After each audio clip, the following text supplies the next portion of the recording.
d'obtenir un code RGB d'une couleur. Juste avant, j'ai déjà établi différentes couleurs.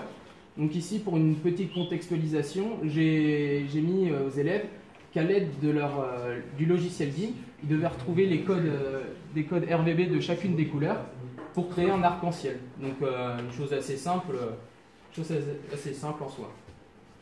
Donc là, il nous manque notre couleur bleue, on va aller la chercher. Donc là, je vais faire un exemple, mais c'est le même travail qu'avant.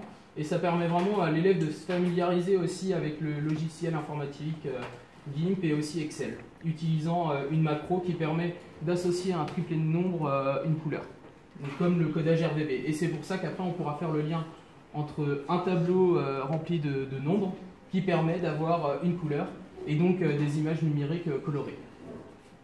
Donc par exemple là, on va prendre ce bleu là. Et alors là, on a un code RGB 114, 138, 242.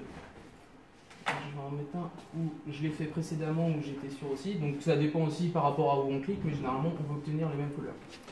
Donc je vais avoir 130, 158 et 250. Donc déjà, rien qu'avec ces chiffres-là, l'élève peut se dire, après ça peut être aussi à l'enseignant de le préciser, que notre code il va de 0 à 255.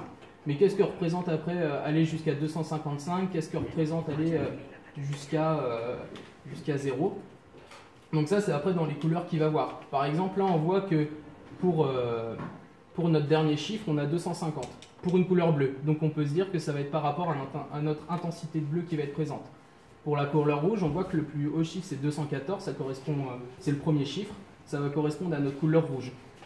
Et ensuite, alors, on peut faire le vert. On voit que là, par exemple, j'ai 3, 136 et 57. Notre deuxième chiffre, c'est le plus grand pour la couleur verte. Donc, le deuxième nombre va correspond à la coloration verte.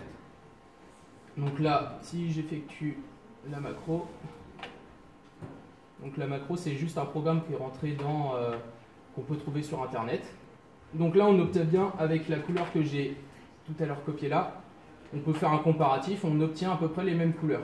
Donc juste avec le codage RGB, ça nous permet par exemple sur le logiciel GIMP ou LibreOffice d'obtenir des mêmes couleurs à partir d'un triplet de nombres. Donc ici c'est vraiment juste ça, le but c'est de voir